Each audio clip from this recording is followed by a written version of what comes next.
Hi, everybody, and welcome to the Earth Archive Virtual Congress. Accuracy is addictive. I hope they have that on a t-shirt because I definitely want a t-shirt with that on it. I guess I'm going to have to go to the Bad Elf Lounge. And remember, you can go to any of our sponsor lounges and talk with the scientists and the researchers and the tech people that are actually, movers and shakers in those companies. So I myself am definitely going to go to the Bad Elf booth, and I do hope they have a T-shirt for me. I have a bunch of thank yous that I need to accomplish here before we begin. And of course, just as a reminder, this is the Earth Archive Virtual Congress. We are a nonprofit based out of the United States, and our goal is to promote the 3D scanning of the entire land surface of the planet. Our first campaign is focused on scanning the Amazon, starting with large areas of Brazil and Colombia, possibly Ecuador and Bolivia, hopefully this year. It depends on the COVID situation, of course. And as a prologue, we are going to begin to do some scanning in North America, which I'm going to tell you about here in this short presentation. My job today is to introduce you to the Earth Archive, introduce you to the Congress, and then I'm going to present a lifetime award to William Denovin, a geographer who has had an immense influence on many of us in this Congress. So first, some thank yous. Of course, we have to thank the Connect Me team, Mark, Ann, Alex, Chris, Tara, who I'm sorry, Tara, I don't have a picture of you. And last but not least, of course, Garesh, who have made this Congress possible, pounded the pavement, actually produced the tech and the mechanics of this whole thing. Without their help and support, this Congress would not be possible. I also, of course, need to thank the regional coordinators, and we're going to talk about these regional coordinators in the AOIs a little bit later, along with the co-director of the Earth Archive, Steve Lees. These regional coordinators have put in an immense amount of time and effort in organizing this Congress and setting the stage to scan the entire Amazon. And so without these people, without the help and support of these people who are doing this right now, they're not being compensated for this. Without their help and support, we would not be as far along as we are. And then, of course, I need to thank my advisory board, who has given us an incredible amount of support over the last year and a half to really assemble the Earth Archive, construct it, and get us to the place where we are now. Last but not least, we have to thank our sponsors who have made this Congress possible and have allowed us, through their generous underwriting, to make admission to this Congress free.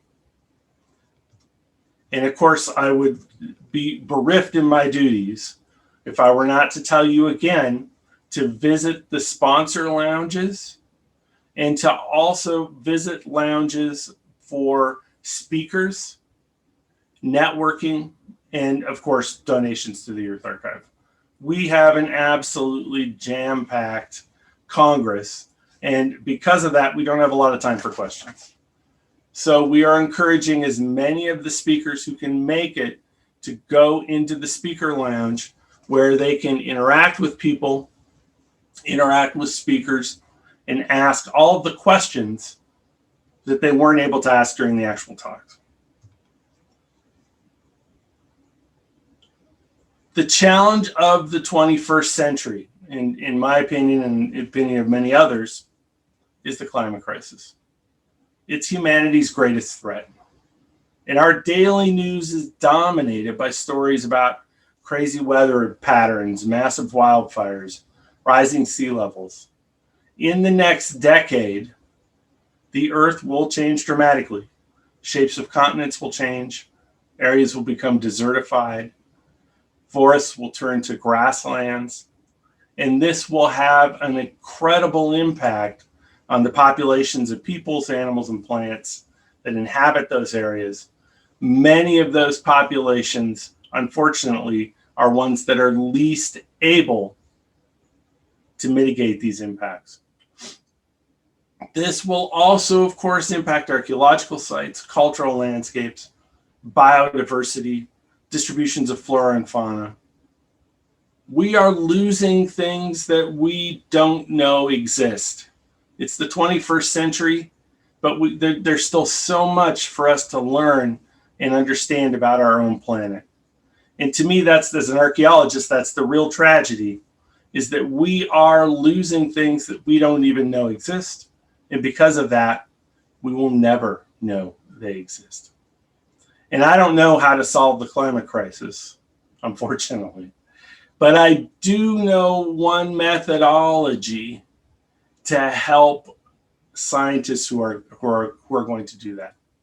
And that is to create a comprehensive digital map of the surface of the planet and everything on it. A digital twin of the planet, and then to open source it, to give it away. And that's what the Earth Archive is about. It's probably incredibly naive, but we hope to have the same kind of impact that declassifying the GPS signal had, or open sourcing the Landsat record had. So our heritage is in peril, and cathedrals are on fire. In 2019, we watched as Notre Dame Cathedral almost burned to the ground. But to my way of thinking, we are losing natural cathedrals by the hundreds every day in the Amazon and even in the Western United States. Unfortunately, we don't have a record of those places. Notre Dame in 2010 was intensively scanned using terrestrial lidar by a group of art historians and computer scientists to better understand how the cathedral was constructed. They had no idea that their scan, their record, would be of incalculable value in whatever form the reconstruction of that cathedral takes. We don't have anything like that for the Earth's landscapes. We believe that airborne lidar is the ultimate conservation tool because it records the ground surface and everything on it in incredible detail. That is a digital legacy that can be stored and passed on to our grandchildren's grandchildren. We're going to talk a lot about airborne lidar in the Congress, especially how to scale airborne lidar at a continental level. And as my good friend Juan Carlos Fernandez Diaz is fond of saying, the way that we're flying airborne lidar today is not scalable, and that needs to change. So the Earth Archive is this massive international effort to lidar scan the entire landmass of the planet. Our goal is to provide a comprehensive baseline database of the Earth's surface and everything on it at a high resolution, very high resolution. We want to be able to produce products that have a pixel size or a voxel size of 25 centimeters. Our ultimate goal is to assist in capacity building and help provide solutions for populations that are at the greatest risk. And many of those populations, most of those populations, do not have access to high resolution data. So we want to help those populations bridge the digital divide. And we want to open source it. We want to make it accessible to as many people as possible. And the ultimate gift of our work would be to create a digital planet as a gift for future generations. Founded in 2020, the Earth Archive has made incredible progress over the period of COVID. This is basically what all of us have spent our COVID time doing, is constructing this amazing organization, the Earth Archive. We've created partnerships, raised significant funds, in-kind donations, cemented the organization of the Earth Archive. We've planned this Congress, and we've set the stage. We're ready logistically to begin large-scale scans in the Amazon, and it looks like North America. As a prologue, we've turned our attention to North America, and we all know that many areas of the world are already being scanned, especially first world countries, and that's great. Some of that is not at the resolution that we would hope for, but that's fine. But even in those first world countries, there are areas that are not going to get scanned in time. So, for example, in the United States, a lot of federal lands, national parks, etc., are not getting scanned in time. And we saw that just this year. So just a couple of weeks ago, National Park Service released a study that said 10% of the world's redwoods were destroyed in last year's fires in California. Ironically, one of the places that we had been looking at to help 3-depth scan, help the USGS 3-depth program, of which Jason Stoker is going to talk a little bit about today. One of the areas that we were thinking about helping them scan was Sequoia and Kings Canyon National Park. We hope to begin scanning at the end of the month in just north of San Francisco in Muir Woods. And we are also looking at potentially scanning Olympic National Park. But our main focus has been on the Amazon scan. And we believe that we could scan the entire Amazon in 10 years with $20 million using new technologies and new approaches to the way that airborne LiDAR scans are typically accomplished. We're going to talk a lot about that in this Congress. We have over 60 speakers that are organized around several themes. And I should say, when we first conceived of this Congress, I was thinking, oh, maybe we'll have like 10 speakers. It'll be sort of an internally focused, organizationally focused thing for the Earth Archive. And we had such interest in it, and it grew to this sort of monster event that it's bursting the seams of our sort of capacity to host one of these congresses, which I'm still in awe of that, and very thankful and amazed that has actually happened. There are several themes that we can organize today and tomorrow's speakers around. And these are the same things that we have been poking at, our grand challenges for the Earth Archive for the last year and a half or so. And they center on several things: communicating science, better communicating our message, open sourcing big data, which is in and of itself pretty difficult. Even defining what we mean by open source is not necessarily straightforward.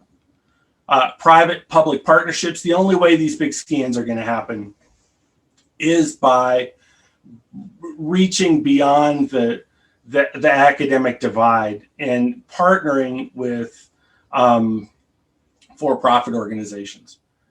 And we've spent a lot of time doing a lot of meetings over the last year and a half trying to do just that. And I think that the amazing list of sponsors that we have for this Congress demonstrates that it's possible. Big data transfer, security, and storage. A move from pixels to voxels. We live in a 4D world, and we need to be able to analyze data in a 4D world, and that's how it will be done.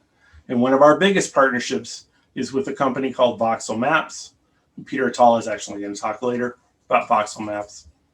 Scaling airborne LiDAR, so that we can scan at a continental level. And then, of course, a lot of our time and energy is spent on the Amazon. We think that the first logical place, of course, to begin one of these big scans is the Amazon, and that is where that's where we would like to do our sort of initial scan. So if we drill down into the conference a little bit, today, right after my talk, we're going to hear from noted author Douglas Preston, who's going to talk about his book, Lost City, the Monkey God, which featured a project that many of us were involved in, a lidar project that was one of the first to sort of bridge this divide between public, private, had got a lot of immediate media attention, which was a tremendous learning experience for everybody involved, et cetera. And we've really taken that project to heart and taken the lessons that we've learned from that project and applied them to how we're approaching the Earth Archive. Our main goal, of course, today is to talk about the Amazon. And we want to, and a lot of our energy and time for this conference has been spent collecting people who are doing incredibly meaningful research in the Amazon for conservation, science, industry, and other related topics. We have 3 critical Amazon-focused keynotes. And for today, noted scholar and researcher Thomas Lovejoy is going to discuss the current state of Amazon conservation and what he thinks should happen. Tomorrow at 10, Susanna Hecht will discuss concepts around Amazon sustainability with a very provocative talk, which I look forward to watching, entitled Amazonia and the Last Unfinished Page of Genesis. And then also tomorrow, of course, we'll have a final keynote on the Amazon from noted ethnobiologist Mark Plotkin at 12:30. And his talk, I should say, follows on the heels of the publication of his excellent book by the same name, The Amazon, What Everyone Needs to Know, which I have to just mention is perfect for undergraduate and graduate classes, honestly. And I learned quite a bit from it. A critical question in the prehistory of the Amazon, and something I'm completely fascinated with, centers on the extent of human activity on the Amazonian landscape in the past. Is the Amazon a pristine rainforest? Or is it really an abandoned garden? And Vern Scarborough and Edward Neves are going to touch on this topic tomorrow in a joint presentation today, at 11:30. All times, by the way, are Pacific. All times for the Congress are Pacific time, just as an aside. And they're going to explore this idea of past environments of the Latin American past, basically. And what I've been arguing is that, and myself and many other people, is that really what the Amazon is going through today in terms of academic questions is what the Maya realm went through 20 years ago. And then the bulk of today's Congress is taken up by regional perspectives on Amazonian prehistory and conservation. And as we all know, the Amazon encompasses parts of 9 countries. It's intensely complex politically, geographically, etc. The Earth Archive has a regional coordinator in each country who is heading up or assembling a committee of stakeholders, indigenous people, government officials, NGO representatives, etc., for each Amazonian country to best decide on the ethics of scanning, methods of capacity building, the pathway for scanning, which is different or mostly different in each of those 9 countries. So the bulk of today's Congress between 1 and 3 p.m. is made up of country reports, organized and led by the Amazon regional coordinators of the Earth Archive. And each has assembled an amazing slate of scholars, conservation people, etc., who are going to detail the current state of pertinent research in their country. We had so much interest in this part of the Congress, as a matter of fact, that we ran out of time. So a lot of these scholars, this is incredibly important research.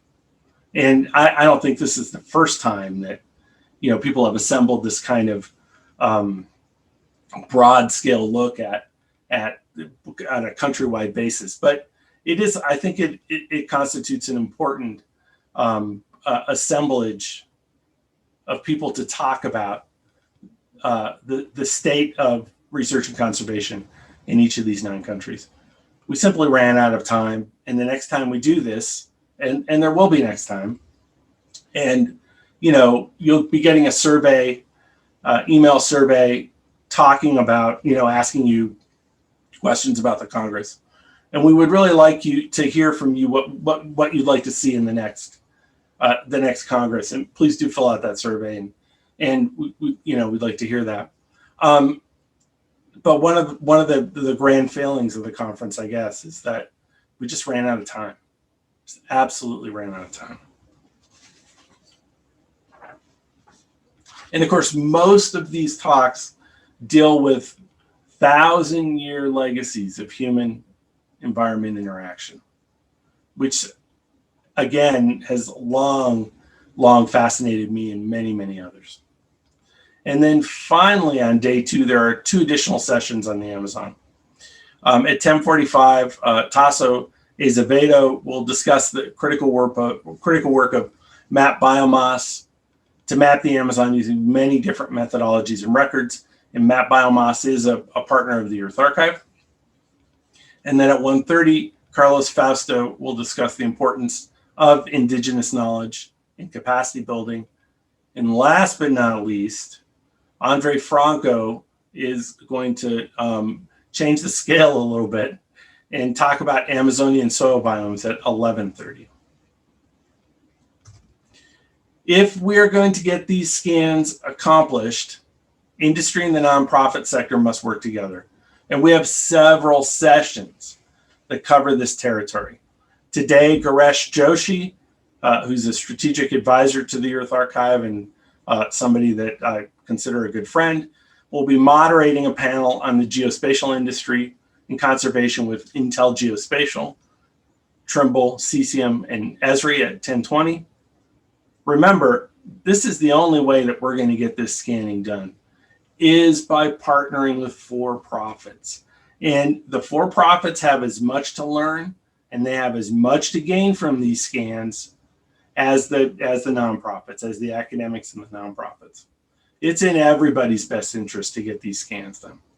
And then tomorrow, Garesh will be hosting a fireside chat dealing with many of these issues, featuring representatives from Esri, WGIC, OGC, and GEO at 10:45. This is especially interesting in that it has the heads of these major organizations promoting and talking about the Earth Archive. And I'm very thankful that they all agreed to do that. And I'm very thankful for their incredible support. We have several presentations talking about how industry and science can work together. Will Sarney, advisory board member to the Earth Archive from the Water Foundry, will talk about issues of water scarcity and conservation, which is especially timely given the recent news coming from the Colorado Basin. And Will has developed, actually they developed an innovative fund to help fuel the kinds of research and change that is needed to begin to solve the water problems in the Colorado Basin. And one of the things that we've been talking about with the Earth Archive is actually helping to scan some areas of the Colorado Basin to better allow them to model some of these changes. Communicating science is a major issue. For many of the disciplines represented here, it's something that I've tried throughout my career to hone and effectively do, whether it be from a TED, which I should say was mostly created and fine-tuned by Helena Bowen, the TED that I have on the Earth Archive or elsewhere. And at 3:30 tomorrow, TED coach, speechwriter, science communication expert, and my good friend Helena Bowen will be talking about how to produce compelling science communication in today's world of disinformation. And I encourage everybody to sit down and really listen carefully to this talk. There's a lot of important information here. And of course, if you ever need to talk with Helena, I would encourage you to do that, to fine-tune any major sort of presentation or whatever that you might have. We live in a 4D world, and we need to create a 4D GIS. The Earth Archive will be using a 4D platform to store and disseminate data from voxel maps. And Peter Atala will talk about the voxel maps mission of creating a one-to-one volumetric twin of the planet today at 1110, and the Earth Archive is part of that volumetric twin. It's exciting, groundbreaking research. It blows me away every time I hear about it. I get jealous that I'm not more involved with voxel maps, but it's just amazing stuff. And then right after, Brian Killow from NASA is going to discuss the concept of data cubes, which are not voxels, but it's a related way of data fusion, and how that can be related to the voxel concept.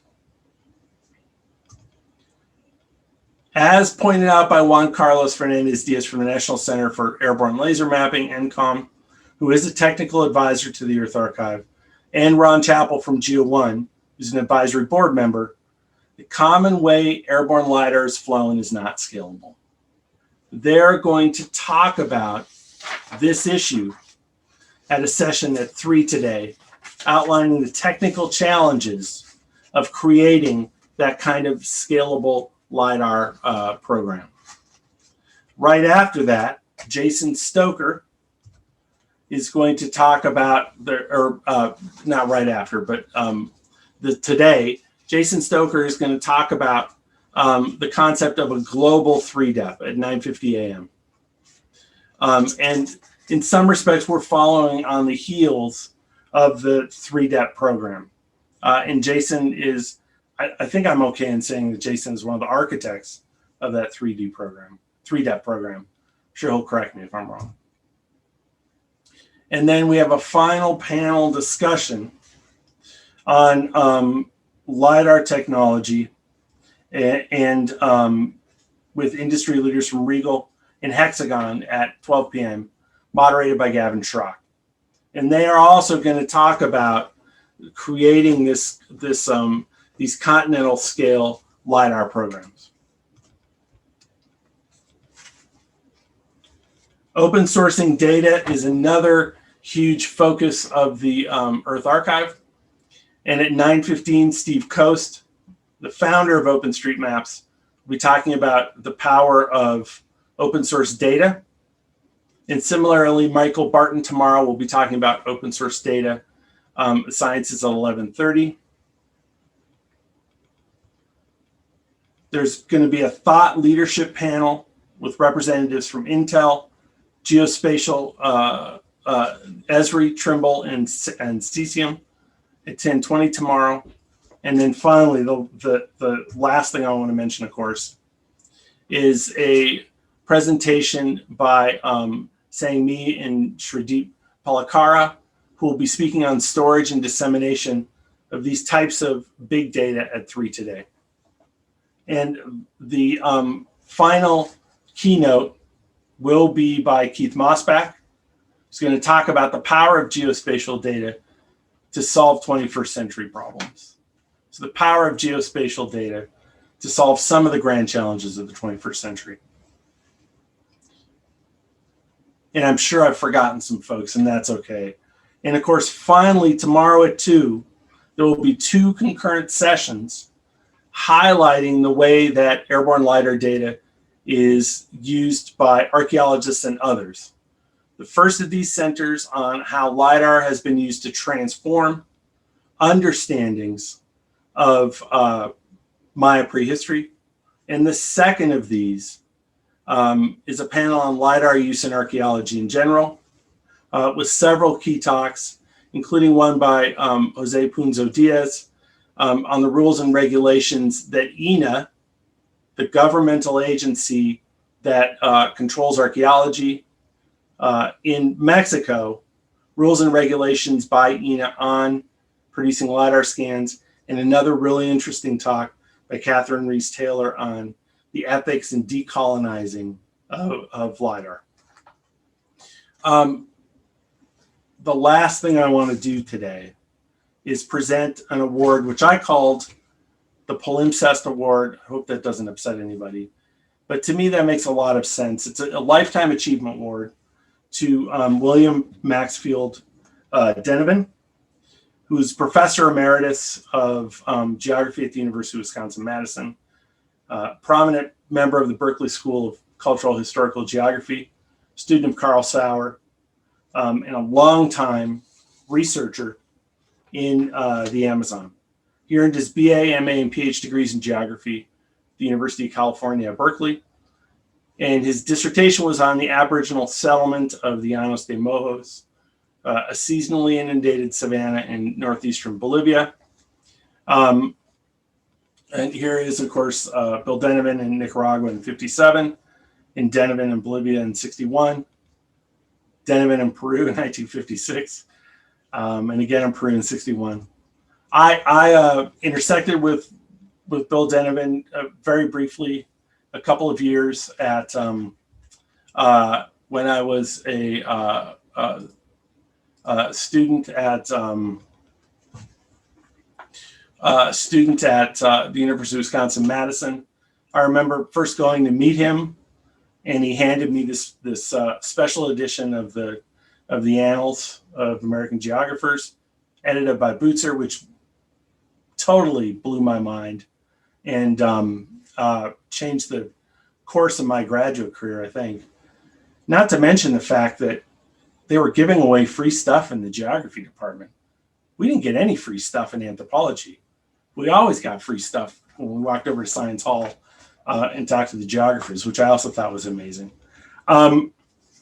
Bill, we're giving Bill a Lifetime Achievement Award. I'm calling it the Palimpsest Award because I believe that landscapes are like palimpsests. And if you read them correctly, they can tell you about all of the activities and changes that occurred on them in the past. Bill Denevan really is the father of a lot of what we're trying to do here in the Amazon. And so I think it's only fitting to give him this award today. Of course, he's emeritus, he's retired, and he lives on the Northern California coast with his wife, his dog, and a lot of family and stuff there. So I have a brief statement to read from Bill, and then I'm going to completely run out of time. So looking back, I've been involved with air photography for a long time. As an undergraduate at Berkeley in 1952, I took a class on air photo interpretation. In Nicaragua in 57 for master's thesis fieldwork, I worked for 3 months for the Inter-American Geodetic Survey. And this enabled me to obtain their vertical photos. And from them, I mapped the distribution of the highland pine trees, the southernmost in the hemisphere. My 63 dissertation was on the relic earthworks of the Llanos de Mojos, now the Beni in the Bolivian Amazonia, much of which is going to be discussed in today's Bolivia session for the regional section. Race fields, causeways, canals, and mounds were mentioned by Jesuit missionaries in the 18th century, by a few later travelers, and then by the Swedish anthropologist Erland Nordenskjöld in the early 1900s. However, at ground level, these features are not easily observed. As a result, their number, size, and distribution were overlooked. Denevan subsequently went on to pioneer the use of aerial photography to graphically demonstrate the extent and complexity of these earthworks and the extent and complexity of the human fingerprint on Amazonian landscapes. And so it is my pleasure to present Bill with that Lifetime Achievement Award. And I think he's probably listening. So on